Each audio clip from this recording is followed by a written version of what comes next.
O resultado na atividade agrícola, ele é dado por 3 pilares, que é produtividade, preço de venda e custo de produção. Então, tudo que você fizer dentro da atividade, você vai estar mexendo em algum desses pilares. Olha, o que eu vejo que a gente precisa daqui para frente é mostrar a agricultura como um aliado do meio ambiente. Que eles sentiam a necessidade de fazer o plantio direto, porque tinha muito problema de erosão, assoreamento dos rios, essas coisas. Então, eles desenvolveram essa tecnologia como uma forma de conservação ambiental da terra, né, e do plantio que eles estavam fazendo, aumentando a produtividade. E não tem nos Estados Unidos isso. Então, é uma tecnologia nossa. Inclusive, os Estados Unidos, ele soa muito para poder empregar o plantio direto lá nos Estados Unidos.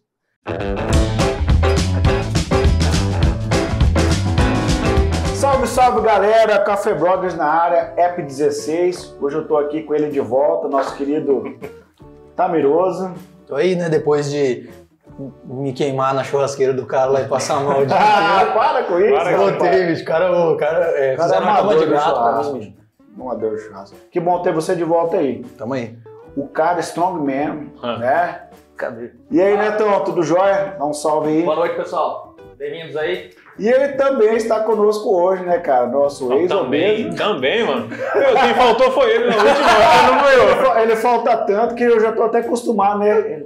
Mas tudo bem, tá ele com a gente aí, nosso amigo ex-obeso, futuro bodybuilder e o cara que manja das caras. Cara querendo colocar você mesmo.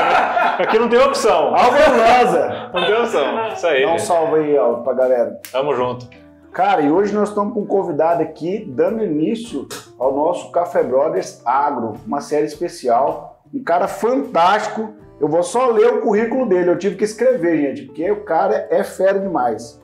Luciano Muzo Mendes, engenheiro agrônomo, produtor rural de soja e milho em Maracaju, membro do Conselho de Administração da Fundação MS. Para quem não sabe, a Fundação MS é referência no país, tá? No Brasil. Conselheiro do Senar, ex-presidente do Sindicato Rural de Maracaju, ex-presidente da COPSEMA, o esposo da Cristina Mendes, pai da Júlia, da Clara e da Aline. Luciano, muito bem-vindo, cara. Muito obrigado, gente, pelo convite que vocês me fizeram. É uma satisfação enorme. Eu sou fã de podcast, né? Escuto há algum tempo já. Eu acho que é uma mídia sensacional, democrática, né?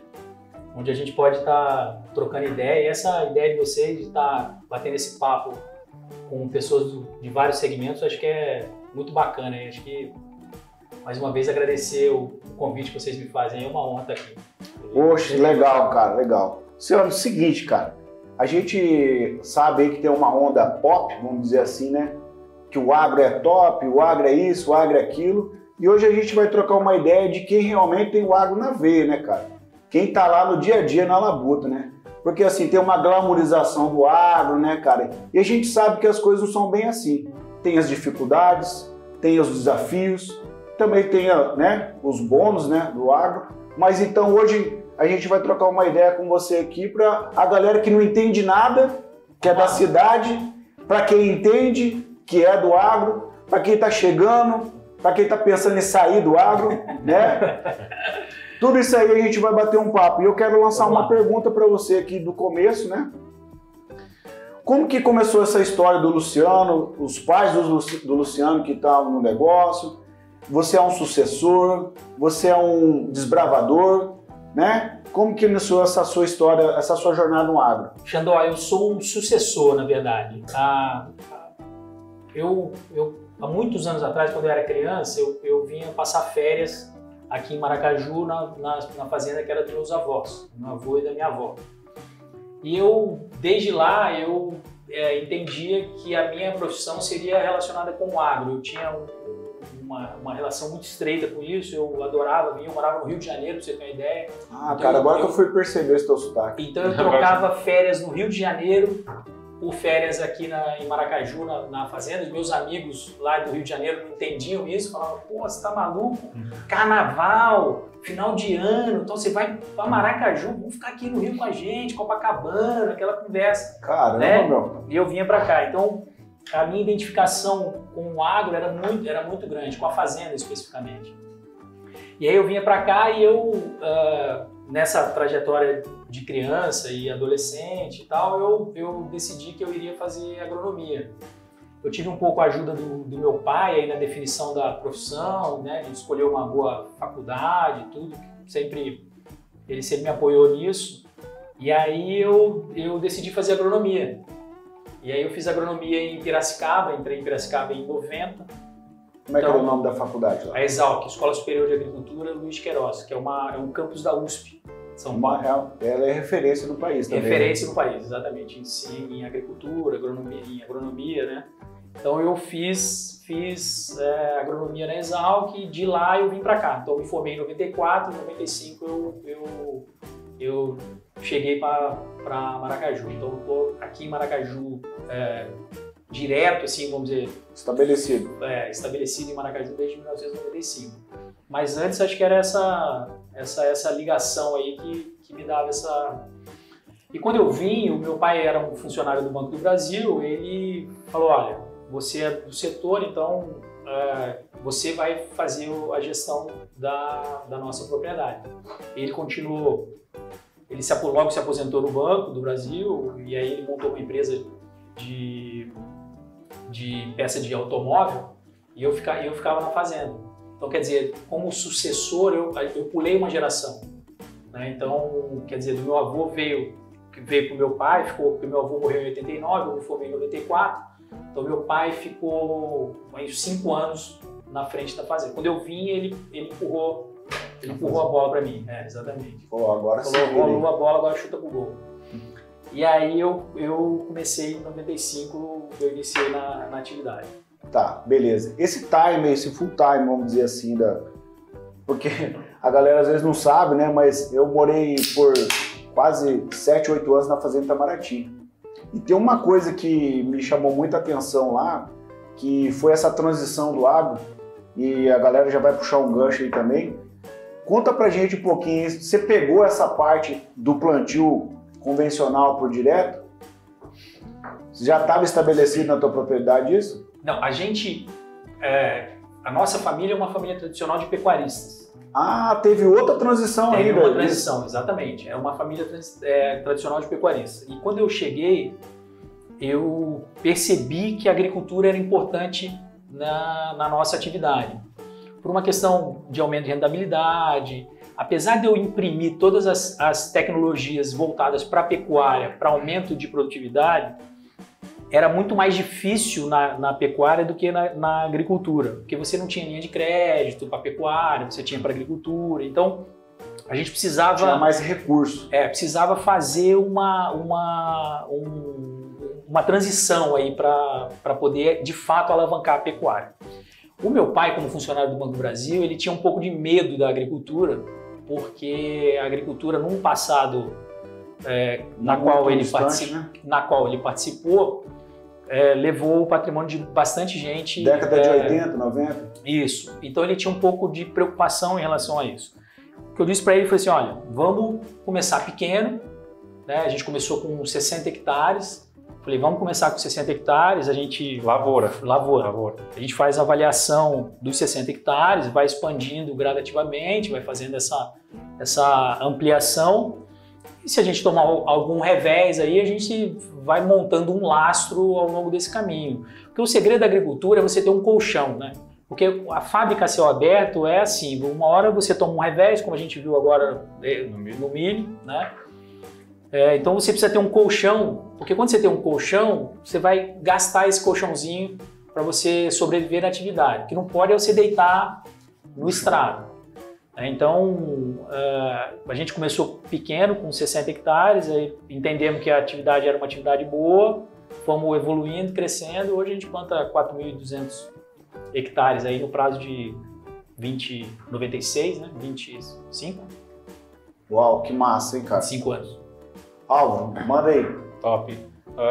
Cara, assim, eu acompanho o agro, eu me apaixonei vim para o Mato Grosso, eu era paranaense, vim para o MS, caí meio de paraquedas aqui, lá não estava dando muito certo, nem tanto trabalho. Minha mãe, eu tava dando muito trabalho pra minha família, minha mãe tocou eu pra cá.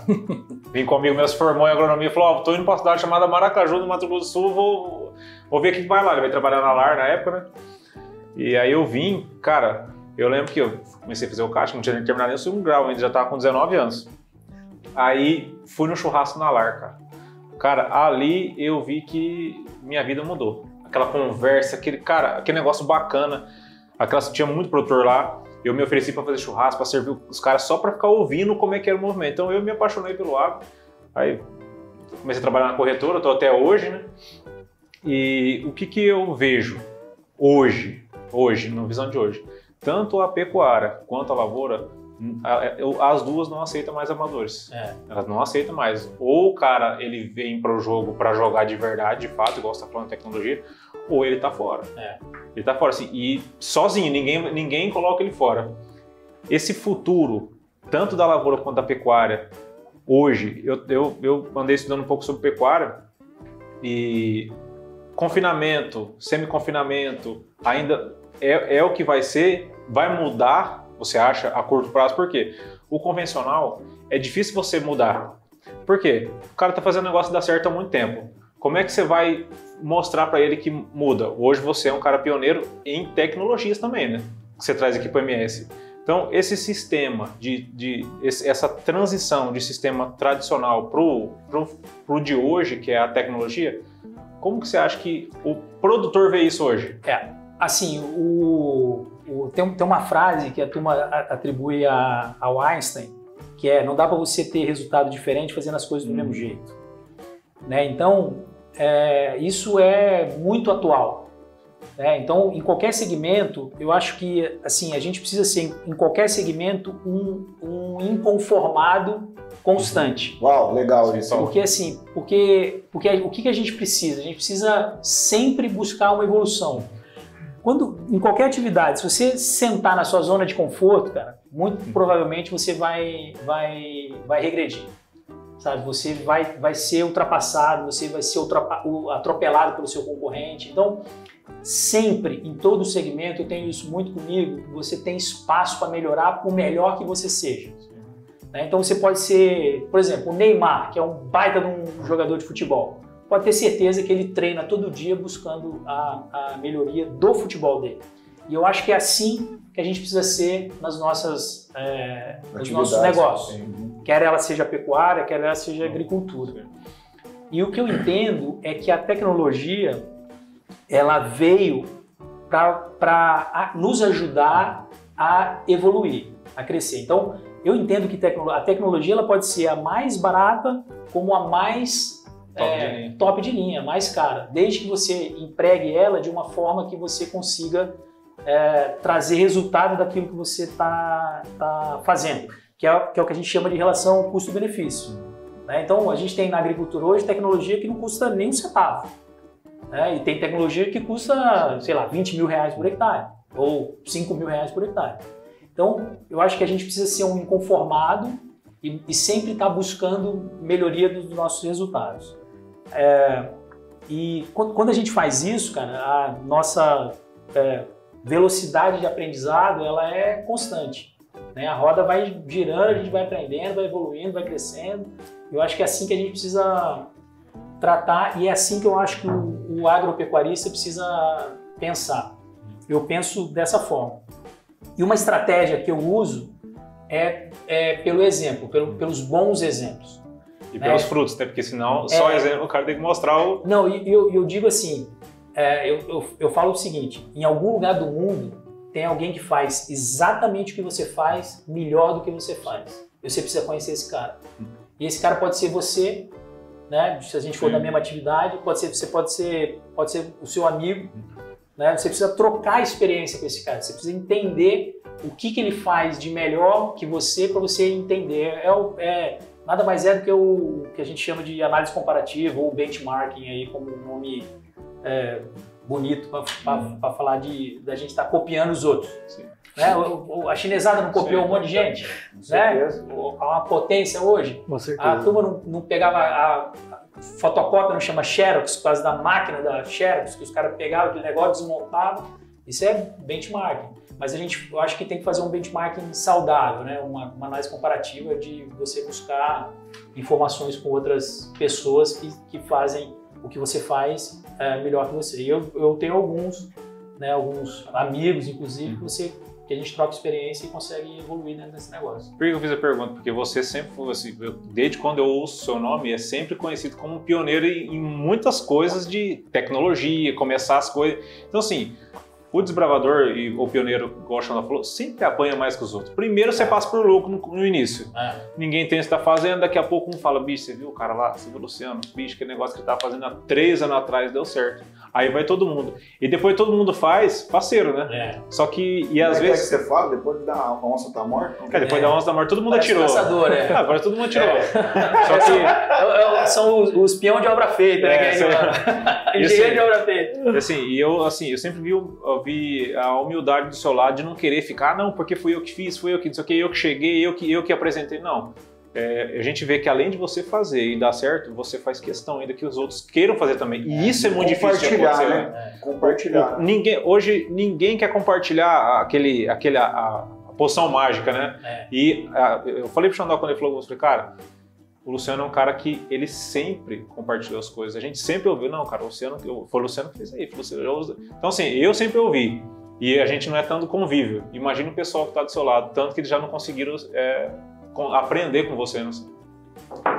Eu acho assim, conhecimento é a única coisa que aumenta quando você divide. Exatamente. Então, você poder dividir o conhecimento é fundamental para o crescimento da sociedade como um todo. E a agricultura, caraca, mano, diferente de outros segmentos, a gente não é um concorrente direto. Nós podemos concorrer numa compra de terra, num arrendamento, e nisso nós somos concorrentes. Mais saudável. Mas no produto nós não somos. Né? Então, quer dizer, o cara produz um óculos, né? Se o outro produz outro, eles são concorrentes diretos. Né? Então, quer dizer, se eu tiver mais eficiência para produzir um óculos, eu vou ganhar em relação ao meu concorrente. Na agricultura não é assim. O produto é um preço só. A minha soja vale a mesma coisa que a sua, que a do Neto, que a do Thiago, que a do Xandó. Então, quer dizer, a gente não... Então, para a gente ter um desenvolvimento bom na agricultura, eu acho que a gente precisa compartilhar o conhecimento. Né? Não que eu tenha todos os conhecimentos, mas o que eu tento fazer é trazer o conhecimento para que todos possam estar na mesma página do livro. Né? Eu acho que a agricultura permite a gente fazer isso. Top, que é legal. Ô, Luciano, você citou a informação de usar mentores, assim, que faz a mesma coisa que você de uma maneira melhor, né? E no caso, quando não tem um problema que não é solucionado, como é que faz isso? Em que sentido? Que eu quero perguntar. Para vocês hoje, para o agricultor, qual é o maior problema que ele tem para dentro da porteira e o maior problema que ele tem para fora da porteira? Cara, rapaz, ele sempre larga essas. Ele é o pior de todos, cara. Você não conhece já assistiu aquele desenho X-Men? Que tem o Fera, que ele é todo fortão, ele fica lendo os livros. É ele, cara. Ainda bem que ele não falou que o Neto era o professor Xavier, né? O pior que eu acho disso tudo é que não dá nem pra xingar o Netão. Não, Não dá nem pra xingar. Você podia, mas agora você não pode correr. Não dá nem pra xingar o Netão. Barbaridade. Neto, o que eu tô percebendo daqui pra frente, que nós temos um apagão de mão de obra. Então, falando da porteira para dentro. Da porteira para dentro, nós temos já estamos vivendo um apagão de mão de obra. Eu venho falando isso há algum tempo. Eu penso que a tecnologia vem avançando numa velocidade muito grande. Avassaladora. Quem é que falava que há 10 anos atrás a gente ia estar falando aqui num podcast? Verdade. 10, 15 anos. Os caras iam dar risada, gente. Eu ouço podcast tem uns 5, 6 anos. Agora, isso é lá de trás, mas quem é que falava que isso ia acontecer? Então, o que acontece? Está vindo, e na agricultura está vindo com uma velocidade muito grande. Nós estamos vendo trator operado, trabalhando sem operador. Nós estamos estamos vendo as pessoas falando que as máquinas agora vão começar a operar por comando de voz, que eu acho que é o futuro. Então, o que acontece? O nosso trabalhador do setor agropecuário não está preparado para isso. Não está preparado. Então, a gente... eu não estou sem nenhum juízo de valor, eu não sei de quem é a responsabilidade, né? Assim, eu acho que a responsabilidade da gente ter vontade mesmo de se desenvolver, de crescer, de buscar informação, não se acomodar dentro da sua zona de conforto, mas tem uma parte que a gente não está sabendo treinar essa turma, né? Então, quer dizer, eu tô dizendo um problema para vocês, eu tenho esse problema internamente e muitas vezes eu não sei como é que eu faço para treinar essa turma. Então, a gente também, como gestor do negócio, também tem responsabilidade para isso. Eu acho que vai começar a acompanhar as empresas, né? As empresas da cidade. O que acontece? Antigamente, você trazia pessoas para trabalhar com menor escolaridade, com menor informação. Hoje você vai ter que fazer, talvez contratar uma pessoa muito melhor do que você é. Exatamente. Né? Para você pra poder suprir essa falta, né? O que eu falo para o meu time lá, eu falo, olha, vocês precisam ser melhor que eu, muito melhor. Porque eu não vou subir na máquina e operar mais. Então, se eu tiver que subir na máquina, eu vou me preparar para isso. Hoje, muito provavelmente, eu não dou conta de colher. Então, eu preciso capacitar uma pessoa para que ela possa extrair o máximo possível da tecnologia que aquela máquina está oferecendo. Acho que esse é o ponto. E o que está acontecendo é que a gente não está conseguindo fazer isso. Então, a gente vai ter um apagão de mão de obra. Eu escuto diversas empresas falarem que eles estão com vagas abertas e as vagas não são preenchidas. Olha. Né? Porque as pessoas, ele não consegue achar gente preparada para subir naquele perfil.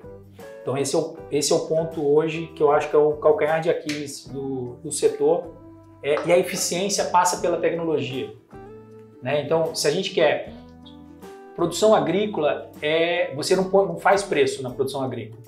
Você toma o preço. Não é igual a gente produzir uma caneca. Né? Eu produzi essa caneca aqui, ó, minha caneca vale, sei lá, 10 pila. No soja não. No soja eu vejo a bolsa de Chicago e falo, puta, meu soja vale 140 pila, 150 pila. É o que o mercado está dizendo pra gente. Então a gente é tomador de preço. Em sendo tomador de preço, eu preciso ser eficiente na produção, produzindo com custo baixo. A tecnologia vem para me ajudar a produzir por custo baixo. Então eu preciso usar a tecnologia da melhor maneira possível. Né? Então, eu acho que esse é o gargalo que a gente vê na atividade agropecuária. Da porteira para fora, eu acho que o nosso problema é infraestrutura. Né? A gente ainda não tem, falando de Brasil agora especificamente, né? A gente tem uma infraestrutura ainda logística, principalmente, muito defasada perante os nossos concorrentes. Então você pega hoje o nosso principal concorrente na produção de soja, que é os Estados Unidos, a logística americana a malha ferroviária deles ferroviária, hidroviária, os caras concentram tudo ali no Mississippi. Tem alguns caras que falam até que, quando a gente fala que Deus é brasileiro, falam, não, Deus não é brasileiro, não, Deus é americano. Porque soltou o Mississippi no meio do rio, Mississippi no meio do cinturão lá, então sai tudo com custo muito mais baixo. Então acho que esse é um problema, na verdade, fora da porteira. Conflito de interesse, na verdade. Mas que eu acho, Neto, em cima dessa sua pergunta, eu acho que a gente, assim, lógico, nós devemos olhar isso, ficar preocupado com isso, mas isso é uma coisa que não está muito no nosso poder. Né? Então, o que eu acho é que a gente tem que trabalhar naquilo que a gente consegue trabalhar, que é da porteira para dentro. Né? Então, da porteira para dentro, como é que eu consigo ser mais eficiente? Como é que eu consigo melhorar os meus indicadores, meus números, minha produtividade? Né? Então, quer dizer, a gente tem que... Se o problema está comigo, também está a solução. Se o problema não está comigo, né, a solução não passa por mim. Mas quando o problema está comigo, a solução também está. Eu acho que essa é a leitura que... Legal, cara. Tem muito corte para fazer desse pedaço. Luciano, só uma pergunta. Você, já que vocês entraram nesse assunto, você acha que o nosso governo não só do atual, o nosso governo hoje, ele não está acompanhando a velocidade, não só a velocidade do agro, mas a velocidade e a visão. Porque é o seguinte, além da velocidade, vocês têm visão. E esse que é o problema, duas pressão muito grande que o agro coloca em cima. Que é, tipo assim, hoje eu estou botando pressão e amanhã eu vou botar minha pressão e daqui um ano eu vou botar pressão. Você acha que o nosso governo... Porque essa dificuldade da porteira para fora, eu acredito, entendo um pouco que tem a ver um pouco isso. É 100% isso. 100% 100% isso. Eu acho assim, no caso brasileiro, eu acho que falta um pouco de prioridade, sabe? A gente tem tanto problema, cara, né, dentro do país, que é até difícil você falar, puta, eu preciso que você melhore a infraestrutura. Né? Então, talvez... Apesar que nós estamos com um ministro top lá, né? Exatamente, que mexeu muito, né? Não, inclusive vai passar a malha viária aqui em Maracaju, exatamente. Cara. Então, eu acho assim, que precisa de mais gente como o ministro Tarcísio. Exatamente. Então, e aí é a pessoa com vontade de fazer. Né? Porque, cara, é tanto problema. Eu não sei se vocês sabem, eu fui secretário de desenvolvimento aqui em Maracaju. Esqueci de colocar aqui, mano. Esqueci de falar. Eu também sei. Você só estava na primeira página do currículo. Se ele fosse falar tudo, ia ter que ficar o podcast falando... E é muito difícil, né? Porque assim, imagina... fico imaginando isso em Maracaju e externando isso para nível nacional. No Brasil, é aquele naviozão gigantão que o cara fala para você, vira à direita. Cara, na hora que você virar o volante, o navio vai lá longe para poder virar. Porque a velocidade na tomada de decisão, as coisas são muito truncadas, né? Então, eu acho que nesse caso específico, como o Xandó colocou do ministro Tarcísio, eu acho que é um exemplo de que é possível fazer. Na prática. Desde que o cara queira fazer. Só que, cara, imagina quanto tempo de atraso nós estamos. Não vai arrumar. Isso que eu ia falar agora. A gente está falando dos Estados Unidos como se eles fossem, tipo assim, alguém melhor do que nós. Mas, na verdade, é o seguinte, eles... Desde o início fizeram um planejamento que nós estamos começando a fazer agora. Exatamente. Os caras já iniciaram o planejado. Nós estamos aí planejando depois de quanto tempo? Detalhe, nós somos o único país que pode talvez dobrar a área produtiva. Isso, né? Isso é a longo prazo, isso aí é muita coisa de infraestrutura que precisa melhorar, né? Com certeza. Não, eu achei interessante o que você falou do apagão de mão de obra, porque eu sou da tecnologia, né? E a minha área já começou com apagão de mão de obra. Né? A mão de obra já estava apagada antes da tecnologia começar. Né? O que eu vejo, você citou várias coisas, eu peguei alguns ganchos do que você falou, achei bem interessante a parte que você falou do cara ter que pilotar, ele ter que aprender. O que eu vejo, qual o movimento que eu vejo hoje na minha área, por exemplo, eu não sei se no agro é assim, porque até eu tô querendo trabalhar no agro agora, né? Qual que é o movimento que eu vejo na tecnologia? Tá cada vez mais partindo pro especialista. O cara que faz tudo, ele vai cada vez mais diminuir. Né? O cara que o pé de boi, o cara que assovia e chupa cana, cada vez mais ele vai ruir, ele vai desaparecer. O cara que, por exemplo, hoje de programação, tem um cara que faz X, tem um cara que faz Y, e o cara que faz X só faz X, ele não sabe fazer o Y. No agro, a tendência é isso acontecer também?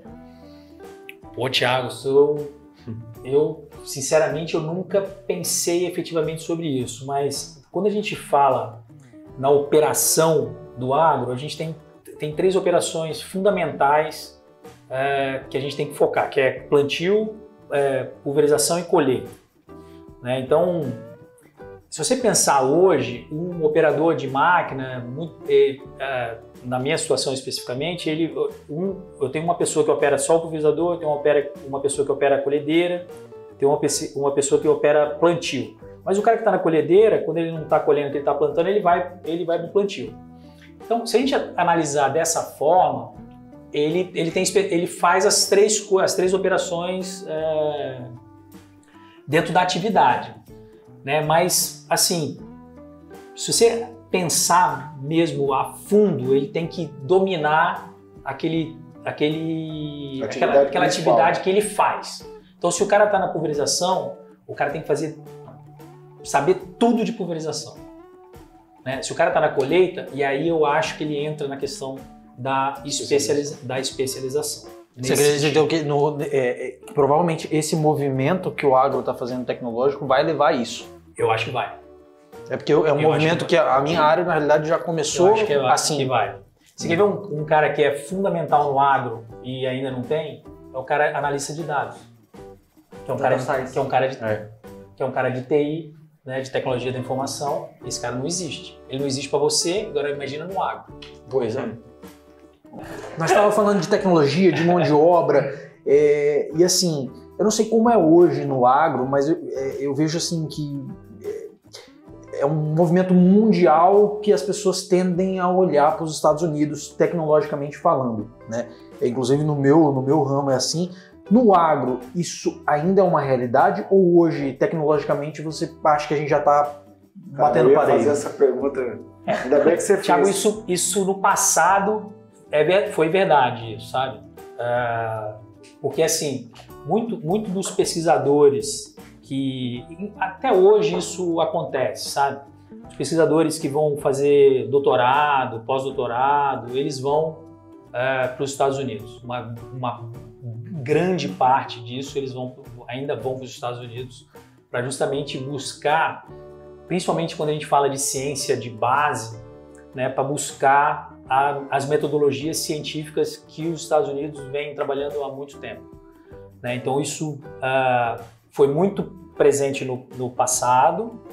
Isso acontece quando a gente está falando de ciência efetivamente, de pesquisador, essas coisas, mas na tecnologia de produção agropecuária não mais, né? Então, assim, a gente gerou uma quantidade de informação, principalmente para a produção tropical, que é o que a gente tem hoje, nosso clima, né? O nosso clima, que é diferente dos Estados Unidos. Por exemplo, plantio direto. Plantio direto não tem nos Estados Unidos. Lá é convencional? Lá é convencional. Caraca, lá é convencional.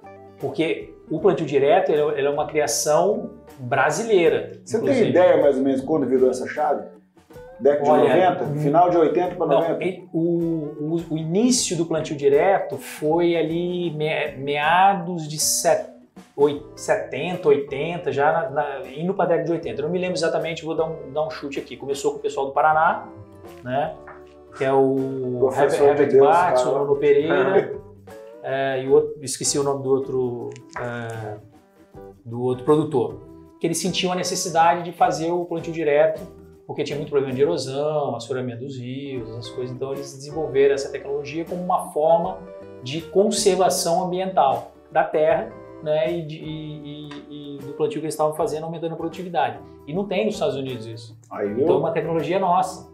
Inclusive, os Estados Unidos, ele soa muito para poder empregar o plantio direto lá nos Estados Unidos. Por quê? Porque eles têm neve. E para eles, para descongelar a neve, eles precisam preparar o solo. Para quê? Para o solo receber o sol, esquentar e derreter a neve para eles iniciarem o sistema de plantio. Então ela é convencional. Então quando entrou o plantio direto, e aí é que eu falo que a tecnologia lá atrás era uma cópia da Europa, dos Estados Unidos. Agora não mais, porque a gente já tem a tecnologia do plantio direto. Já está imprimindo a nossa própria tecnologia. Exatamente. Quer dizer que hoje, então, assim, hoje o Brasil tem uma tecnologia e os Estados Unidos tem outra. Exatamente.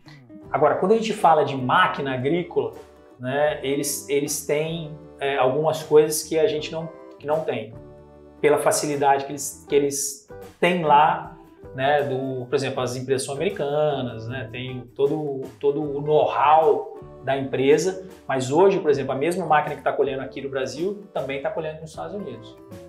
Né? Então, está tendo trator também. Então, está tendo uma equiparação nessa questão tecnológica. Na questão de tecnologia de produção, eu acho que a gente domina, né? Domina muito. E com relação à máquina, tá equiparado. Quer dizer, então, que hoje, se o cara, a gente estava até falando de mão de obra antes, se o cara preparado no Brasil, o cara trabalha nos Estados Unidos tranquilamente. E o cara dos Estados Unidos trabalha no Brasil? Trabalha. Então, vamos ter que começar a importar os americanos. O que acontece lá nos Estados Unidos é que você tem uma mão de obra familiar.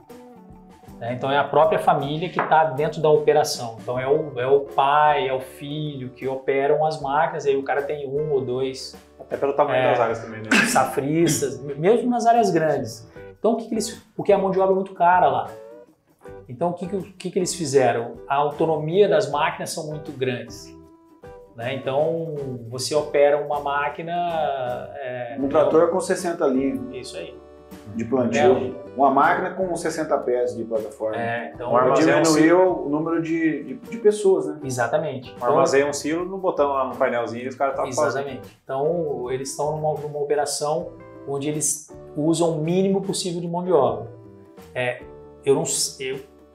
Isso pode ser uma tendência para nós também, pelo apagão que nós comentamos no final de mão de obra. Fala um pouquinho da Fundação MS, já que a gente falou desse desenvolvimento de tecnologia e tudo. Fala um pouquinho como que funciona, para que serve. A Fundação MS é uma entidade de pesquisa, então, né, nunca nos últimos 2 anos se ouviu tanto falar de ciência como nos últimos 2 anos, né? Pelo advento da Covid aí, tá todo mundo falando, tem que se embasar na ciência. O que a Fundação MS faz é ciência, né? Então a gente faz pesquisa é o que a gente fala que é a pesquisa aplicada, para ser aplicado dentro da propriedade, da agropecuária. Então, um produtor que vai na fundação buscar os resultados de pesquisa que a gente gera, ele sai com a informação que ele vai poder aplicar imediatamente no seu planejamento da próxima safra. Então, a gente diz lá na fundação que porque assim, o resultado na atividade agrícola, ele é dado por 3 pilares, que é produtividade, preço de venda e custo de produção. Então, tudo que você fizer dentro da atividade, você vai estar mexendo em algum desses pilares. E a gente diz o seguinte, que a Fundação MS ela atua em 2, que é na produtividade e no custo. Então, o nosso objetivo é fazer com que o produtor tenha maior produtividade com menos custo, aplicando de fato as tecnologias que têm comprovação científica, que a gente diz. Então, a ideia é que você tenha, que você teste produtos, teste modelos de produção, ensaio, né? Fazendo os ensaios de tal forma que você consiga comprovar que aquilo tem eficiência na prática. E o cara vai utilizar aquilo e ele consegue aumentar a produtividade e reduzir custo. Luciano, e a Fundação MS ela é uma associação, ela tem participação do governo, ela não tem fins lucrativos? Ela não tem fins lucrativos, ela é uma não sei se, eu não lembro exatamente a sigla da fundação, mas ela é gerida, ela tem a sua gestão própria, ela é gerida tanto com recursos privados quanto com recursos públicos. Então, quando você abre um edital para ciência e tecnologia, a gente se inscreve, mostra os nossos trabalhos, entra com o trabalho, esse recurso é internalizado dentro da fundação, a gente faz a pesquisa que a gente determinou dentro daquele projeto e capta o recurso público nesse sentido. Então, com certeza. Hoje seria assim, só para quem é leigo disso entender, seria uma lei Rouanet do agro. Tem esse incentivo do governo? Assim, eu tenho desconhecimento sobre a lei. A lei Rouanet é o seguinte, por exemplo, eu sou um artista, eu quero fazer uma obra de teatro e eu escrevo todo o meu roteiro lá e apresento para o governo. Eu vou ter o recurso para realizar aquela obra. Esse, no caso, os projetos de pesquisa que a gente desenvolve. Então, a gente captura muito recurso do próprio Estado, tem uma parceria grande com o Fundemes, né, Semagro, o governo do Estado, que a gente apresenta os projetos e captura esse recurso para poder colocar a pesquisa no campo. Legal, só que a Fundação MS, que ela fornece essa tecnologia para o produtor, não tem custo para o produtor? Tem custo?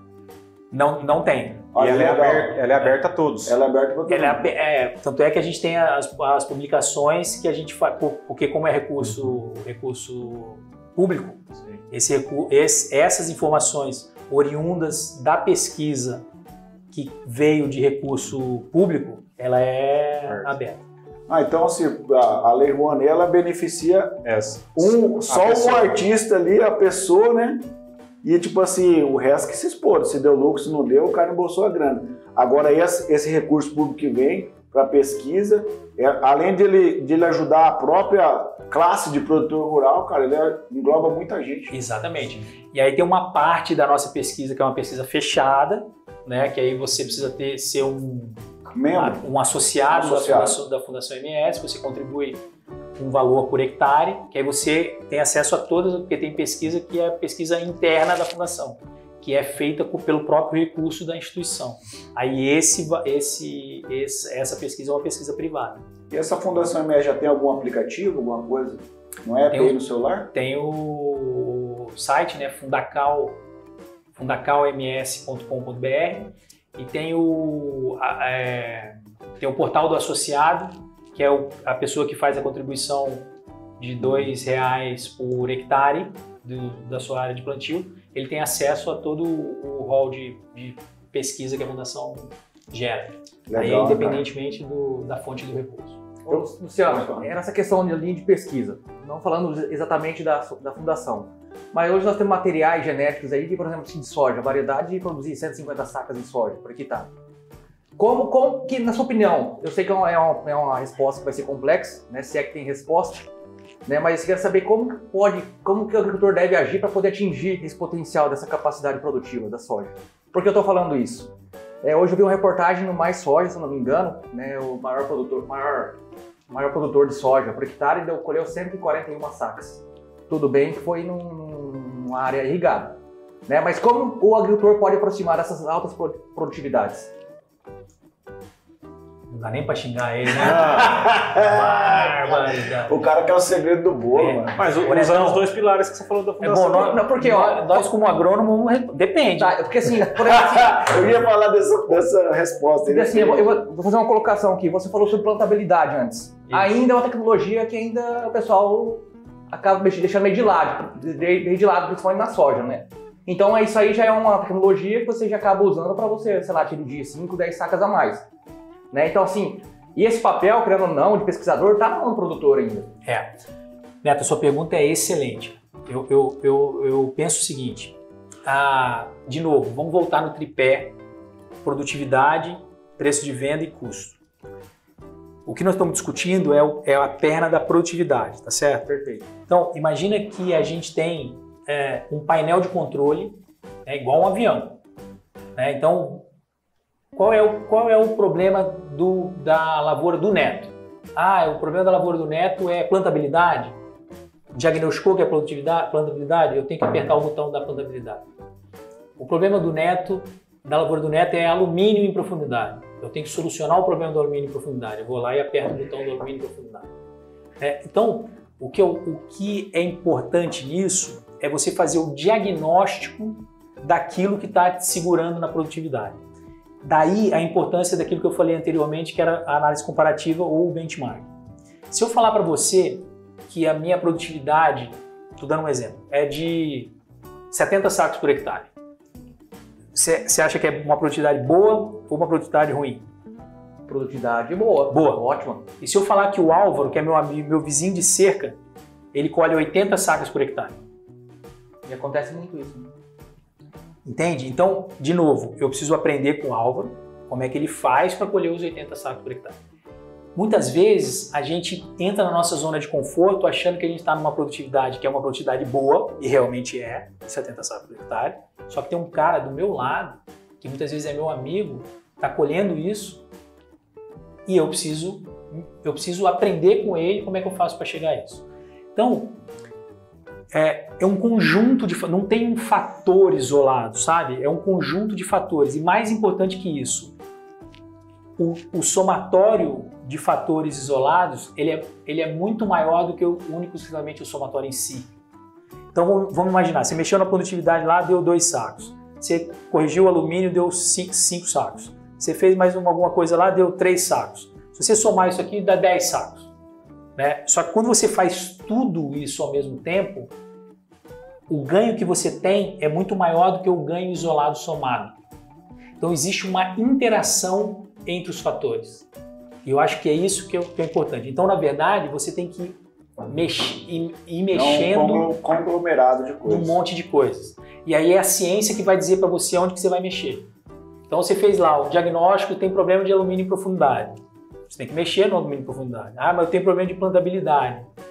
Tem que mexer na plantabilidade. Quando você começa a mexer nesses fatores, a potencialização que você tem do ganho de produtividade é muito grande. Né? Aí você entra um monte de coisa, química de solo, biologia de solo, física de solo, questões operacionais, controle de doença. Ih, rapaz, E aí é que o inconformado sai na frente, né? É isso aí. Luciano, aí só pra... Esse é o ponto. Porque eu posso olhar assim, não, tá bom. Tô colhendo 70 sacos, puta, tá bom. E aí entra ali a análise de dados, né? É isso aí. E na realidade, assim, quando você fez a pergunta, foi a primeira coisa que eu pensei, né? 70 é bom ou ruim? Cara, bom ou ruim depende do que você tá olhando. Né? Bom ou ruim? 70 é bom ou ruim para 70? É bom. 70 é bom ou ruim para 150? É ruim? Então, tipo assim, se você tiver um ponto de referência para você olhar, aí você sabe responder se é bom ou ruim. Agora, sem referência... Exatamente. Né? O Joãozinho vende doce. Né? Ele saiu para vender doce hoje e vendeu 15 balas. É bom ou é ruim?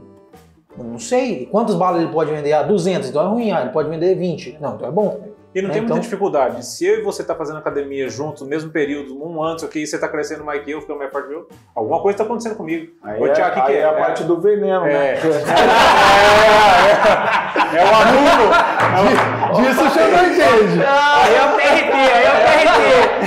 Aí entra a pulverização, né? A parte do veneno. Mas no agro é muito legal, porque o Luciano trouxe uma reflexão que é muito importante e eu nem sei como que é o clima entre os produtores, né?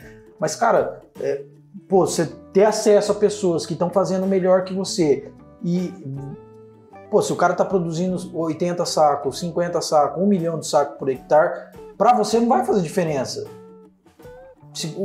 A diferença que tem é você ter acesso pro cara e falar assim, meu amigo, seguinte, conta pra mim qual que é o teu segredo. Agora, nos outros negócios que você trouxe concorrência direta você não tem isso. Como você chega no cara e fala assim, do óculos, vamos pegar assim, seguinte, cara, o que é que você tá fazendo? Aí o cara fala pra você assim, não, eu tô mudando tal coisa na perna do óculos. Aí você vai lá, muda na tua fábrica, despenca a sua produção, porque o cara quer te lascar. Nós estamos falando só de um pilar, igual o Luciano comentou, produtividade, né? Às vezes o cara tá ganhando 10 sacos a mais, tá gastando custo 20 sacos. Sim, né? Por isso que é um conglomerado. Aí não compensa, né? Ô, Luciano, a grosso modo, só para quem tá nos assistindo, porque tem gente que vai assistir que não entende nada do agro, mas nessa performance para aumentar a produtividade, nós estamos caminhando um caminho assim, de um atleta amador, 70 sacos, e o cara que está se profissionalizando, sei lá, um velocista amador e um velocista profissional. Aí o cara já está cuidando da alimentação, do sono, tomando água, descansando, ele tá preocupado nutrição, com diversos fatores. E o cara, tipo assim, que é um atleta amador, ele corre ali 10 segundos, e o cara que é profissional, que ele quer correr em 9 segundos. Ele quer diminuir 1 segundo. Mas para quem é velocista, sabe que 1 segundo faz toda a diferença. Agora, voltando no exemplo, às vezes as pessoas acham que 70 sacos é uma baita de uma produtividade. Então, se você pegar a média aqui, 55, então, já é um bom produtor. Eu acho que a leitura, assim, que sempre tem espaço para melhorar. Em tudo. Com certeza. A gente tem espaço para melhorar como marido, como pai, como filho, como irmão, né, como agricultor, como bodybuilder, né? Porque eu tô do lado. Mas é que você é um futuro bodybuilder, pô. Eu quero modelar o cara, né? Então, eu acho assim, que a gente tem sempre espaço para melhorar, em qualquer segmento. Eu acho que a gente tem que buscar, acho que a leitura geral de tudo é a gente buscar isso. E na agricultura isso é fundamental, cara. E onde que eu acho que está, você tocou no assunto do profissional do amadorismo, onde que eu acho que está o amadorismo? Eu acho que não está no que o cara faz, eu acho que está aqui, ó. Exato. Porque se está aberto, se está exposto, se está aí, e eu não quero, o amadorismo está em mim. Às vezes eu não quero ouvir a tua opinião, eu não quero ouvir o teu conselho. Só para não dar o braço a torcer. Então, é isso que eu falo, que o amadorismo não tá no fazer, porque tá todo mundo fazendo e dando certo, às vezes o cara não... E aí, ó, tem um lance que é importante, que é a questão da humildade. Sim. Né? Então, quando você tem humildade, as informações elas chegam naturalmente em você. Quando você... Vocês devem conhecer os professores de Deus. Né? Então, assim, não tem o professor de Deus? Eu não Tô lá, gostou, Quem deve conhecer o pai. professor de Deus? Conhecemos. Né? Então, cara, o professor de Deus, rapaz, o nego se afasta do cara pra conversar com o cara, não é verdade? É verdade. Porque, assim, fica... Tudo que você vai falar, o cara sabe. E é o que, Pô, o cara sabe tudo, e é o que bicho. menos aprende, porque já sabe tudo. É o que É o que menos menos aprende. Então, quer dizer, a primeira coisa é humildade. Humildade, cara, é uma parada natural, assim. Não dá pra ser humilde e forçado, entendeu? E, de novo, eu sempre digo para as pessoas, você precisa ser PhD. Para quê? O cara, pô, mas eu preciso fazer doutorado para me desenvolver? Eu falo, não, PhD tem que ser preparado, humilde e determinado. Pronto. Tomou. Esse é o PhD que É o PhD da pecuária. Entendeu? É esse o negócio. Porque a falta de humildade afasta a informação de você. Exatamente. As pessoas E se afasta as afastam, pessoas também. Né? entendeu? Porque eu sou um curioso por natureza. Então, eu vou te perguntar as coisas, você vai me dar a sua opinião. Falo, pô, legal, opinião do algo e tal, não sei o quê. Cara, nunca a pessoa tá falando, por mais que eu possa até discordar, eu posso falar para discordar, mas a gente não pode discordar com arrogância, né? Achar que a informação nossa é a última, E outra, que nós existe somos a última bolacha do pacote. Isso é Por mais que eu tenha informação, existe também o ponto de vista, né? claro. O meu ponto de vista às vezes não é igual ao seu, só que a gente pensa igual, mas a gente enxerga diferente. Exatamente. E é preciso ter respeito a isso. Exatamente. Entendeu? Luciano, é o seguinte, cara, eu quero fazer uma pergunta para você, eu vou elaborar ela para tentar explicar. Por exemplo, tem uma palavra que diz assim, que aquele que olha para o vento ou para o clima, ele não semeia. A gente sabe que o produtor ele tem as suas dificuldades, as suas debilidades, e eu quero fazer uma pergunta assim, um pouco intrínseca, vamos dizer assim. Qual que é o maior medo do Luciano, agricultor, o cara que está ali na ponta da lança? Porque assim, muita gente às vezes olha, depois que você chegou no resultado, agora eu vou tocar lavoura, né? Agora eu vou tocar lavoura. Mas é o seguinte, as pessoas às vezes não têm noção, eu vou falar um valor assim irrisório, que às vezes o produtor rural pega 9 milhões de reais e enterra no chão. Sem a garantia nenhuma que vai dar certo. Ah, mas tem seguro, Xandó. Beleza, o seguro é para cobrir o custo e às vezes não cobre o custo.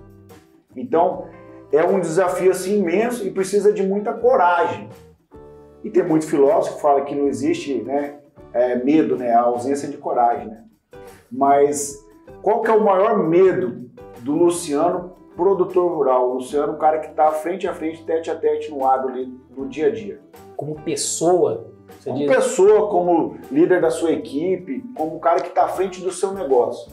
Porque você sabe que abaixo de você tem muitas famílias. sem dúvida. Cara, eu acho que assim, sua pergunta é muito complexa, eu acho, né? Uma pergunta, inclusive, difícil de responder. Mas eu tenho alguns medos pessoais. O medo principal que eu tenho é de perder a capacidade de evolução, de crescimento, de desenvolvimento. Estagnar. Esse eu me acomodar, ser absorvido pelo meio, que a gente chama. Né? Você tá no meio acomodadão, aí você fica lá, o meio vem, buf, te engloba, você não consegue mais sair desse... Esse é o medo que é o principal, Quando você estiver entrando nisso, você me liga e vem pra cá. desenvolver, de crescer, Ou vamos pra lá. de desenvolver, de buscar, de buscar o crescimento, o desenvolvimento, o aprendizado. Esse é o medo, achar que eu sou o professor de Deus. Então, acho que a gente precisa se policiar sempre para não achar que nós somos os professores de Deus. Esse é o medo que eu tenho. Com relação à produção, eu tenho o medo de não conseguir fazer com que as minhas estratégias de fato reflitam em resultado. Porque na atividade agropecuária, como é uma atividade de ciclo muito longo, nós estamos falando aí de safra 4 meses, 5 meses, é muito frustrante quando você traça um planejamento, aplica o seu planejamento e muitas vezes ele não traz o resultado. Né? Porque como a gente está numa fábrica de céu aberto, muitas vezes você pode ter um problema climático que ele não está sobre a sua Seu controle. sob o seu controle, isso pode frustrar o seu resultado. Apesar de que eu acho que cada vez mais, quando a gente começa a empregar a tecnologia, empregar o conhecimento, menos risco a gente corre dentro da atividade. O clima passa a ser um fator que não muito ele interfere na produção, exceto o que a gente viu agora no Safrinha. Dois né, fatores de uma vez só ainda. que é uma seca associada com uma geada. Apesar de que tem um fator grande, que é o nosso, que é o atraso no plantio. Né? Então, o atraso do plantio fez com que a gente entrasse nessa situação. Que entra no que você falou agora, que o descanso do cara. Você viu quando várias safras que deu certo, não giou, não deu seca, o cara descansou um pouco e plantar um pouco mais tarde. Né? É isso aí. Então, esses são os meus principais medos aí, pegando essa sua pergunta complexa aí agora nesse... Aqui é só maluco, bicho. Só pancada, tá? Eu tô mesmo. O mais certo aqui é tacar pedra em avião. Rapaz, da próxima vez eu vou vir armado aqui. Chegou no neto, então você já sabe, né? Você pode preparar. O Senna chegou a fazer assim, né, cara? Ai, variedade. Eu acho assim, eu fiz essa pergunta porque é o seguinte, cara. Como eu disse no começo ali na apresentação, tá havendo no Brasil em especial uma glamorização do agro. Inclusive nas músicas, enfim, que as pessoas acham que é muito fácil, que é arrendar uma terra, ou ir lá e plantar e não, já vai dar certo. E a gente que está no dia a dia, vamos dizer, a gente está longe dessa glamorização, está na labuta, acompanhando o produtor rural, vendo as dificuldades do cara ali do dia a dia. Às vezes o cara começa pequeno, não tem uma estrutura, não tem uma informação, está começando. A gente sabe que não é esse glamour, entendeu? Que o cara tem ali, aí fica fazendo essas comparações bobas, né? Tipo assim, se as mulheradas soubessem quanto que custa uma máquina, não ficava atrás de cara com um carro esportivo. Esse tipo de informação, eu acho assim, desculpa perdão da palavra, cara, muito bosta, cara. Porque eu não dou conta de ouvir isso aí, cara. Porque eu sei que o produtor rural, se ele está numa escala de sucesso hoje, no momento agora, foi uma coisa que foi construída, como você disse, 20 anos. Perfeito. É isso mesmo. Então, assim, eu queria que as pessoas que estão no... Está sendo construído. Está sendo construído todos os dias. E por trás de você, da sua pessoa, assim como o produtor rural, cara, existe uma engrenagem gigantesca, cara. E às vezes, eu não sei se passa pela tua cabeça, mas pelas famílias, cara, que dependem do teu negócio, do sucesso do teu negócio. E não é só a família que está lá na sua propriedade. É a família do caminhoneiro, é a família do cara que vende o insumo, é a família do cara que vende o maquinário, do cara da manutenção. Então, assim, as pessoas precisam entender, aqui a nível de Brasil, que o agronegócio não é brincadeira, cara. Exatamente. É um negócio, vamos dizer assim, é o setor que segurou o nosso país, cara. Cara, na verdade, o agricultor, lógico, todo empresário, empreendedor, toda a turma que está aí na briga diária, tá com a pele no jogo, né, cara? Skin the game, né? O cara tá com a pele no jogo, não tem conversa. Né? Então, isso é uma questão que a gente precisa valorizar. Né? Então, assim, eu adoro as histórias de sucesso. Adoro. Para mim, eu gosto de conversar de fato com as pessoas que cresceram, se desenvolveram. Muitas vezes eu não posso falar, o Luciano saiu do nada. Não, o Luciano tinha um patrimônio, meu avô tinha um patrimônio. Então a minha história pode não ser uma história tão interessante desse ponto de vista. Agora, você tem muita gente, cara, que botou mesmo a pele para ralar. Né? Essas histórias, isso no agro. O cara chegou aqui em Maracaju, era tratorista. Hoje o cara tem um monte de área de terra. Essas histórias precisam ser valorizadas dentro do agro. Só que a gente não pode esquecer que existe um trabalho enorme feito pela frente. Esse cara, realmente, ele ralou bastante para chegar no que ele tem. Isso tem um valor. Né? Então, quer dizer, agora, também tem inúmeras histórias que ficaram pelo caminho. Né? Então, que também tem os seus percalços, os seus problemas. Então, quer dizer, a atividade ela não é uma atividade, vou entrar no agro, vou ficar milionário. O negócio não é assim, né? Tem risco, né? Tem muito risco, tem uma quantidade de capital empatado enorme. Então, cara, a atividade é complexa, como diz. E aí, Tiagão, você quer entrar no agro ainda? Com certeza. Então você tem 8 segundos. Entrei. Análise de dados. Entrei. Luciano, seguinte, cara, assim como vários segmentos, há uma diversidade de produtos, né? Celular, tem 50 modelos de celular, marca e tal. No agro também a gente sabe que tem uma diversidade de produtos, tecnologia e tal. E assim, eu que, né, estamos todo dia ali no barracão e tal, toda hora chega um vendedor ali e tal, que quer, cara, ele quer vender o peixe dele, né, cara? E aí, ó, passa isso aqui que vai dar 3 sacos a mais no soja. Aí vai embora, meia hora, 40 minutos, passa outro vendedor. Luciano, cara, você precisa comprar esse adubo foliar, cara. Né? A planta tá estressada, cara. Ó, se você passar esse aqui, mais 3 sacos. Mais meia hora, 40 minutos depois, vem outro cara. Falou, Luciano, você precisa passar esse aqui, cara. Joga esse aqui de avião, porque vai produzir mais 5 sacos. Cara, em menos de 1 hora, você já produziu mais de 7 sacos a mais. Como é que você sai dessas enroscadas aí, cara? A gente brinca até que nas feiras agropecuárias, assim, você entra na feira colhendo 60 sacos, sai lá na outra ponta colhendo 90, né? Porque cada estande que você para tem uma solução para produzir mais. Não tem outra forma, Xandó, de sair dessa turma que não seja a pesquisa. Então, a pessoa que tem um produto, assim, não necessariamente, muitas vezes o produto pode funcionar para você e não funcionar para mim. Porque o que acontece? O produto, ele precisa, qualquer tipo de produto, ele precisa atacar um problema que você tem. E o meu problema é diferente do seu. Né? Então, às vezes ele funciona na sua situação e não funciona na minha. E quando não funciona? E os dois vão ser a pesquisa que vai dizer.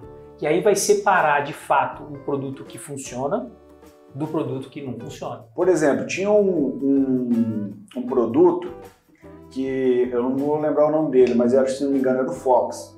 É fungicida, né? E aí passou esse produto numa determinada lavoura, eu tava lá, e queimou, cara. Queimou o produto, queimou o soja do cara, matou o soja. Daí, cara, deu um problemão, né? Porque matar só pra você saber, assim, Thiago, matar antes do tempo, cara, prejuízo enorme, né, cara? E daí vai pro agrônomo responsável, daí o cara vem naquela... Veja bem, depende. Que hora que você passou o produto? Passei 1h da tarde, mas não era pra passar 1h da tarde, era pra passar cedo. Passei cedo, era pra passar à noite. Aí, tipo assim, fica... Como é que fica? Um jogo de empurra, né? Isso, cara. Eu penso assim, alguns produtos, esse é o exemplo clássico, que muitas vezes as pessoas até tinham o exemplo de outras regiões, no qual isso não acontecia. Ocorreu, né? E aconteceu aqui, especificamente em Maracaju, que tem um clima diferente, tem problema a gente tem problema de veranico, então às vezes você usa o produto numa condição na qual ele não expressa todo o seu potencial, inclusive podendo acontecer esse tipo de coisa. O que eu vejo é que as empresas, elas precisam, antes de ofertar o seu produto, testar ele ao extremo, para que coisas como esse tipo não aconteçam. E aí o cara já vai vir de fato com a recomendação pronta. Eu acho que isso foi uma fatalidade. Esse produto que você citou aí é um baita de um produto, né? A longo tempo aí ele vem no mercado. Mostrando sua eficácia. Principalmente no controle de ferrugem, que é uma doença extremamente agressiva. Mas eu acho que o grande recado é que o cara que tem um bom produto, ele precisa mostrar isso com a pesquisa. E não é pesquisa no produtor, é pesquisa nas entidades de pesquisa. Então, não precisa ser na Fundação MS.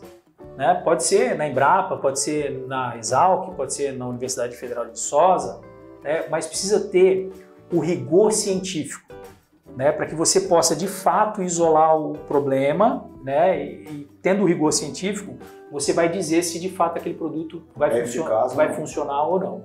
Então, o cara que tem confiança no produto, ele põe o produto para teste. Ele quer o produto. Inclusive, o teste é capaz de melhorar o produto dele. E vender mais, né, depois. Né? Entende? E um outro fator, eu acho que o vendedor de qualquer coisa, ele precisa vender a solução do problema, né? E não um produto. Ele precisa vender a solução do problema. Isso é uma estratégia de venda. E muitos não fazem. E eu vou te falar que eu já vi isso aí e foi essa semana. O cara comprou, vendeu o produto, que é o que geralmente a pessoa quer, né? Só que deu um problema no meio do caminho. E aí ele foi no vendedor, o vendedor falou assim, cara, a gente já ouviu falar já, aqueles funcionários seus não sabem fazer nada. Já ouviu muito isso? Muito. O cara nunca... Por quê? Se o cara é parceiro e ele tem uma solução, ele fala, não, vamos lá ver. Ele não anula antes mesmo de saber, né, Sam? Isso aí. Só que ele está se anulando. E às vezes a própria oferta do produto, por exemplo, eu vendo caneca. Chego lá, na sua casa você tem uma coleção de caneca. Você pode comprar o meu produto para aumentar a sua coleção, ou você pode chegar para mim e falar assim, Luciano, me perdoa, aqui eu tenho uma prateleira cheia de caneca. Então, eu preciso ter o poder de te convencer de que a minha caneca vai sanar um problema que você tem. Ou agregar valor na sua coleção. Na sua coleção, o que quer que seja. Né? Na agricultura é isso. Às vezes o cara chega para vender o produto e não a solução do problema. E às vezes eu não quero comprar o produto. Eu não tenho esse problema. O cara chega lá para vender zinco. Você não tem ideia de zinco. Mas quem diz para você que eu tenho problema de zinco? Né? Então, pega o seu produto e testa o seu produto. Eu acho que o pessoal de venda, cara, tem estratégia, tem técnica de venda, as pessoas precisam se preparar. Não é porque o cara é articulado, conversa, tal, que ele é um bom vendedor. Não é. O bom vendedor é aquele que consegue colocar o seu produto e o produto vai resolver o problema do cara. Porque o que vai acontecer? Se você tirar o pedido, o cara vai aplicar, o produto não funcionar ou não tem resultado, aquele cara não vai comprar mais o seu produto. Então, eu acho que a venda ela precisa ser recorrente. É a venda perpétua. Entendeu? Nossa, na hora. Cara, não precisa vender 10 mil hectares para o cara. Vende 100. Né? Seu produto é bom? Vende 100. Está embasado em pesquisa? Está embasado em pesquisa. Vende 100. Se o produto funcionar, eu tenho certeza que o ano que vem o cara vai comprar os 10 mil hectares. Isso aí. Né? Então, a forma que tem, Xandó, resumindo, é pesquisa. Legal. É ciência. Netão vai fazer uma pergunta dos nossos amigos internautas. Na verdade são duas perguntas, mas eu acredito que pelo contexto delas, nós conseguimos colocar em uma só. Quem fez a primeira pergunta foi o Thiago Cirilo. Um abraço, Thiago. Luciano, para você, qual seria a revolução do agro para os próximos anos? Essa seria uma pergunta, mas vou fazer a outra que aí pode responder numa só, eu acho. E a outra pergunta vem do Rogério. Um outro abraço para o Rogério aí. Como você acha que a agricultura será nos próximos de 10 a 30 anos? Rapaz... duas em uma, mas... Eu já tô com o pé quebrado, os caras estão querendo me quebrar mais ainda. Bom, agora você sabe quem foi, né? Nossa Senhora. Ninguém mandou você ser um cara conhecido como um cara de visão, né? Rogério, Tiagão, um abraço para vocês aí. Obrigado pela pergunta. Olha, o que eu vejo que a gente precisa daqui para frente é mostrar a agricultura como um aliado do meio ambiente. Né? E hoje a gente não está conseguindo passar esse recado para a sociedade. Né? Então a sociedade, principalmente a sociedade leiga, vê a agricultura como sendo uma pessoa, um adversário da agricultura, um escravagista, um degradador de meio ambiente. Então eu acho que a gente precisa daqui para frente mostrar e de fato conciliar a produção agropecuária com a preservação do meio ambiente. E o Brasil tem papel fundamental nisso, porque a gente explora 8% do nosso território e tem uma agricultura que é temida no mundo inteiro. Está todo mundo querendo cortar um pedacinho do Brasil com 8% do território. né? Então, demonstra o potencial que a gente tem. E eu vejo um problema, um desafio muito grande para a agricultura dos próximos anos, que é você alimentar o crescimento populacional que vem por aí. Por dois lados. Uma é a melhoria de renda que você vai ter nas pessoas, principalmente em Ásia e África, né, os países africanos e os países asiáticos, né, uma população muito grande, então isso demanda muito alimento, isso vai demandar muito ao longo dos anos, e o grande desafio que a gente tem é como é que a gente vai atender a essa demanda num ambiente cada vez mais restritivo em termos de produção, né? Voltado para a questão ambiental. Como é que a gente vai atender esse desafio? Não tem outro caminho que não seja aplicando tecnologia, aplicando ciência, aplicando todo o arsenal que a gente tem para aumentar a produtividade. O caminho é aumentar a produtividade. Essa é a minha leitura que eu tenho.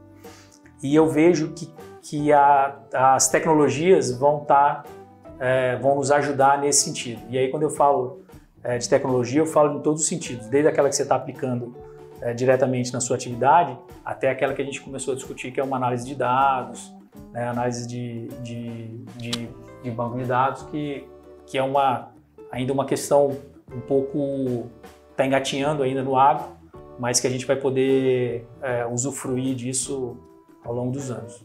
Acho que é isso. Tiagão, quer dar um comentário nessa pergunta do Neto aí? Acrescentar alguma coisa? Não, na realidade, acho que essa questão que o Neto trouxe desjuza tudo que a gente veio discutindo já, né? A gente falou muito sobre tecnologia, sobre desenvolvimento científico. O Luciano trouxe coisa aí pra gente, quem não sabia agora não tem desculpa, né?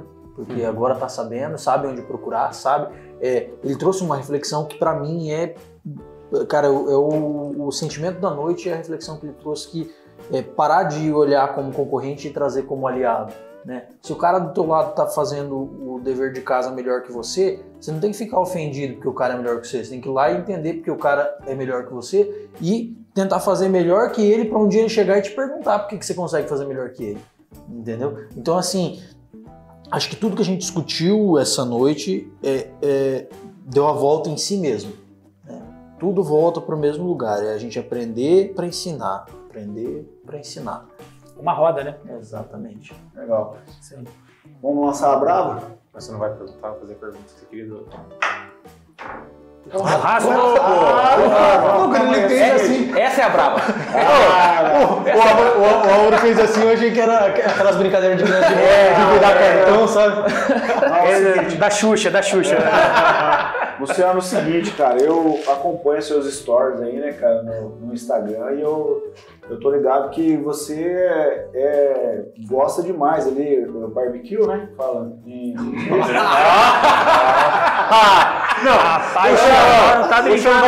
O Xandó fez 2 aulas online de inglês, velho. Ele quer chegar aqui e falar good night. Porque tem uma sigla lá que é do BBQ, né? Tem um cara que é um churrasqueiro, eu acompanho ele, e a sigla dele lá é o BBQ, né? Brunão BBQ. Faz um curso com o Brunão. O Brunão é fera. Ele quer a sua carta pro presidente dele no Gabriel. Então, sigo ele lá, cara.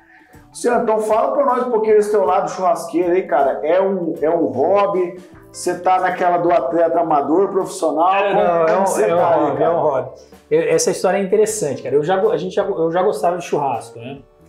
E, assim, eu tenho 3 irmãos, somos em 3 irmãos. E nós 3 gostamos de churrasco. Então a gente fica brincando. Eu tenho um irmão que mora nos Estados Unidos, então ele faz churrasco lá, a carne lá tem uma qualidade incrível, né? Então ele faz churrasco lá, manda foto, aí o outro que mora em Ronaldo manda foto, a gente fica brincando com relação a isso. Cara, e o ano passado eu peguei Covid, em julho do ano passado, e fiquei de quarentena lá, uns 14 dias.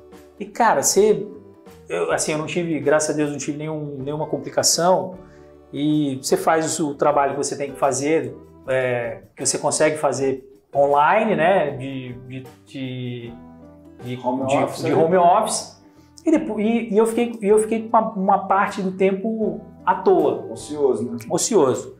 Eu comecei a seguir alguns caras do churrasco, por exemplo, o Netão, igual você deu o exemplo.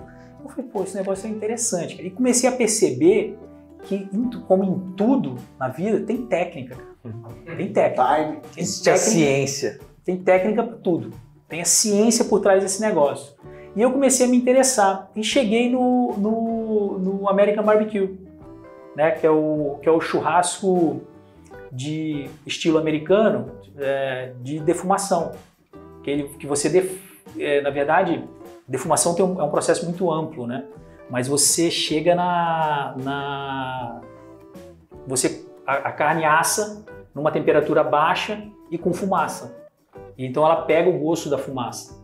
E precisa de uma madeira específica. Precisa Temperatura específica, madeira. Temperatura específica, madeira específica. Churrasqueira específica? Churrasqueira específica, tem que ser madeira de frutífera. Né? E tem algumas frutíferas que não pode, aquelas que soltam leite, manga, abacate, jaca, essas coisas não pode usar. Então a gente usa pêssego, maçã, laranja, goiaba, essas coisas. E dá um gosto incrível, cara, na carne. Então eu falei, pô, e é técnico o negócio, e eu gosto demais de técnica.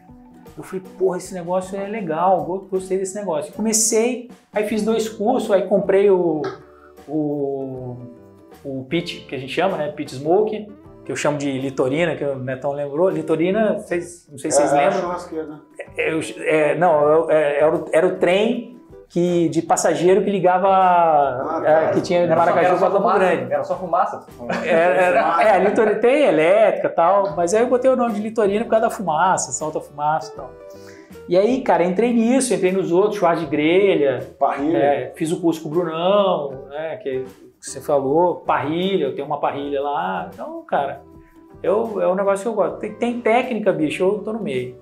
Eu gosto. Legal, cara. Eu sou especialista. Mas também, amador, cara. Eu sou Você faz especialista. EAD, né? Você faz EAD. Hoje o homem tá lá no impossível, velho. Cara do céu, cara. Porque eu falei pros caras demais essa costela no tambor, né? A leitor no tambor também faz inteiro ali, cara. Fica muito bom, né, cara? E eu gosto também de fazer, né? Mas pra essa galera que eu não fiz ainda, cara. Então Cara, os caras estão me cobrando. O cara é tão assador que o aniversário dele eu fui na casa dele e quem assou a carne fui eu. Os caras querem me vergonhar, cara. Os caras estão querendo te depreciar aí. Querem me vergonhar, cara. Mas os humilhados você não vai. Olha aí. Cara, legal. Luciano, seguinte, cara. A gente...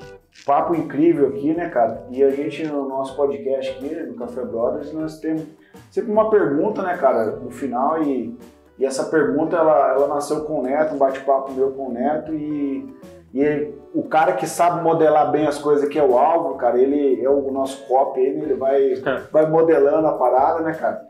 E ele sabe fazer essa pergunta muito bem. E a gente vai passar para ele. Álvaro, tá com você. Luciano, show de bola, cara. Hoje foi extraordinário, sem palavras. Vamos ter que soltar esse conteúdo para o pessoal ter um gosto do que a gente passou, que vivenciou. Mas a gente sempre tem a última pergunta, que é o que a gente mais quer saber, de fato, que é, você explanou aqui hoje tudo aquilo que você faz. Só que o Luciano, ele não é apenas isso. Eu sei que isso é um complemento muito grande, porque além de você fazer, você vive e respira aquilo que você faz. Só que qual que é a nossa pergunta? Quem é, de fato, o Luciano Musi Mendes? Rapaz, essa é uma pergunta muito difícil para todo mundo dizer, porque a gente falar de si próprio é muito difícil, né?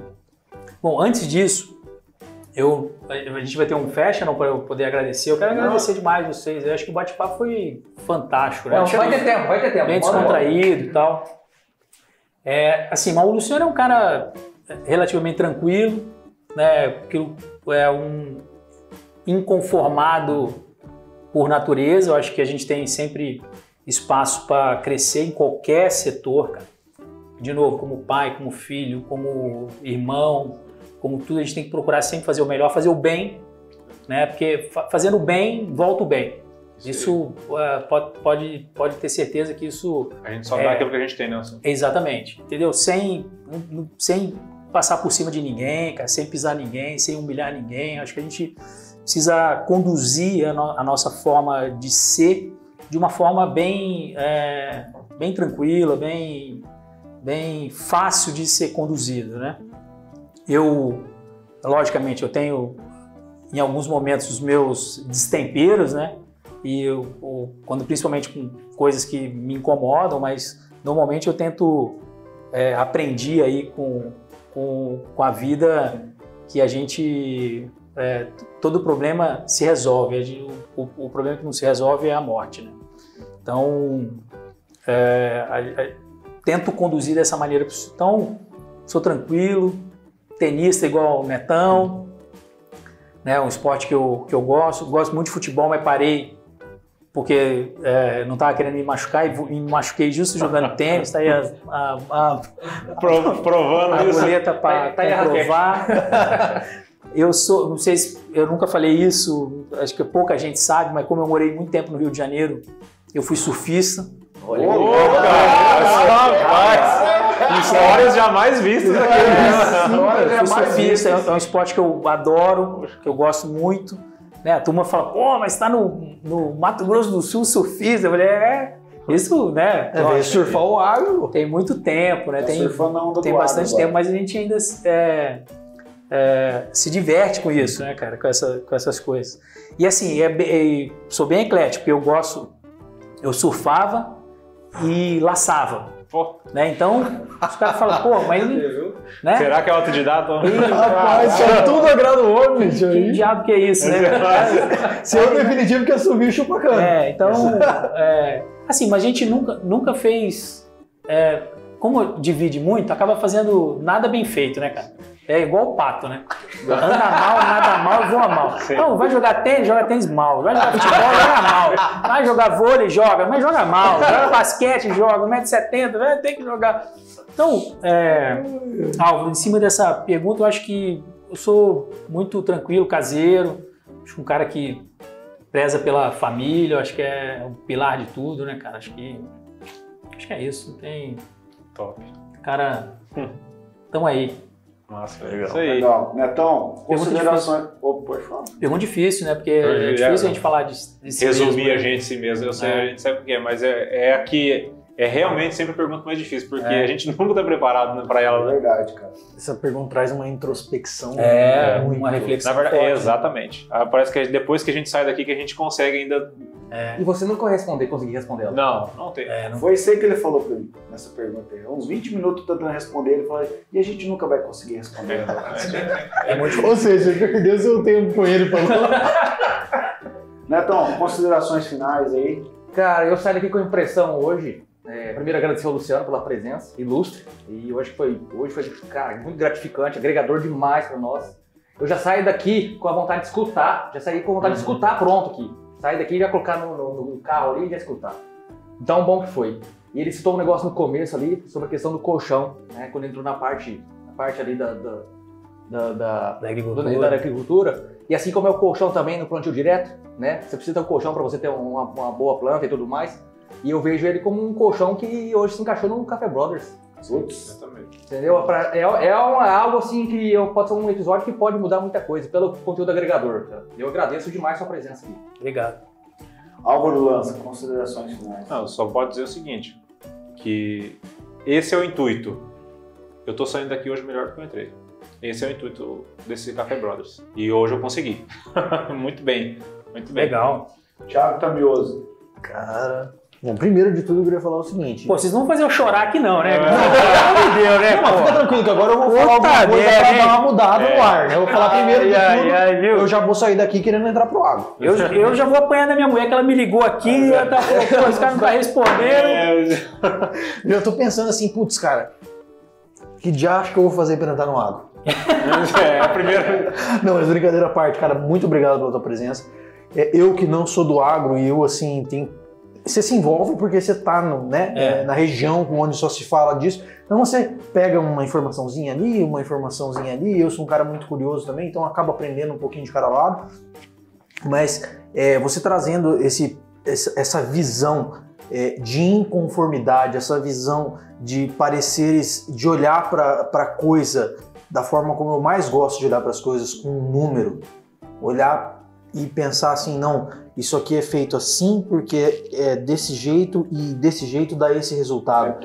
Cara, isso pra mim é excepcional. E você trazer para esse ramo de atividade, essa visão, onde é um ramo que, querendo ou não, você pegar 30 anos atrás era um negócio feito de forma empírica, trazer essa clareza e trazer aqui pra gente, para as pessoas que estão escutando, essa clareza, para as pessoas terem noção do quão avançada a coisa é. Putz, pra mim foi impressionante, eu aprendi demais, cara.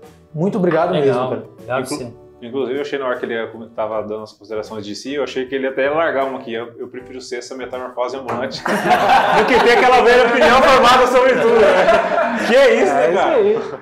Luciano, cara, é o seguinte, eu primeiramente, né, cara, puxa, cara, já te conhecia já, né, cara, e eu tô te conhecendo mais hoje, cara, louvável sua humildade de poder nos atender, né, cara, nosso convite prontamente, né, pô, hoje não posso, remarcando, e, nossa, cara, fantástico, hoje eu tô saindo daqui também, assim, cara, demais, velho, muito obrigado mesmo, cara, de você ter nos atendido, bom, cara fantástico, cara que tem experiência na prática, cara que ele pode falar daquilo que ele vivencia, poder contar um pouco da sua história. Esse é um dos intuitos aqui do Café Brother, é pessoas reais vivendo experiência na prática, compartilhando das suas dificuldades, das suas vitórias, das suas derrotas, dos seus hobbies, né? E, puxa, demais, cara. Mesmo machucado aí, né, cara? Vir nos atender, cara. E imagina. Dá as suas considerações aí também. Pô, agradecer muito o convite que vocês me fizeram. Achei um bate-papo bacana. Acho que eu sou fã de podcast, escuto, como eu falei, há bastante tempo. Acho que é uma mídia que é democrática, né? Todo mundo aprende com isso. E, pô, pra mim é uma satisfação enorme vir aqui bater um papo com vocês. Acho que uma conversa leve, né? Dinâmica, bem estruturada. Eu só tenho a agradecer. Depois de 16 nomes que passaram por aqui, né? Então, fico feliz em ter agregado bastante conteúdo aí para vocês e para os ouvintes do Café Brothers. Legal. Já podemos deixar marcado segundo, hein?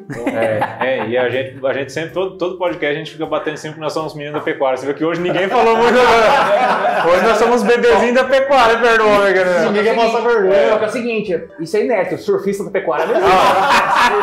Surfista da pecuária não existe. Bom, mas agora, só antes de mais nada, antes de terminar isso aqui, você podia dar umas aulinhas de churrasco, puxa agora. Em presencial. Presencial. Antes que ele largue um EAD. Né? Não, é só amador, só... Brunão BBQ é o cara. Não dá ideia não, porque ele vai querer fazer EAD, bicho. E tem que fazer aquele negócio que a gente faz sempre, né, cara? Hoje mais do que qualquer outro dia, né? Nossa, salva de palmas. Isso aí. Luciano, quem quer te encontrar aí nas redes sociais, como que faz para te encontrar no Instagram? Instagram, Luciano_Muse. O que mais que tem? Facebook. Facebook eu tenho, mas eu não uso mais. Mais ativo é Instagram mesmo. Mais ativo é Instagram e o LinkedIn, que é Luciano Muse, se eu não me engano. Legal. LinkedIn é aquele livro de currículo. E para você que quer acessar também, fazer parte do time aí do Café Brothers, não se esquece de se inscrever no YouTube, né? Segue lá e se inscreve no nosso canal no YouTube, dá o like, né? Ativa as notificações. Também segue a gente no Instagram. Lá vai estar a nossa programação, os cortes, né, Torada? Futuramente vai estar os cortes lá do Café Brother no Instagram e também no Spotify, né? Se você está indo para a escola, para o trabalho, para a faculdade, para onde você quiser ir, na academia, coloca o fone ali, cara, conteúdo de qualidade. Vai ficar mais forte quando é tão escutando. Se tiver operando né? a máquina e quiser escutar também o podcast nosso, né, cara? Então vai ser um conteúdo que vai marcar a sua vida. Aí. Valeu? Valeu. Fechou com Valeu. É nóis. Valeu. Valeu.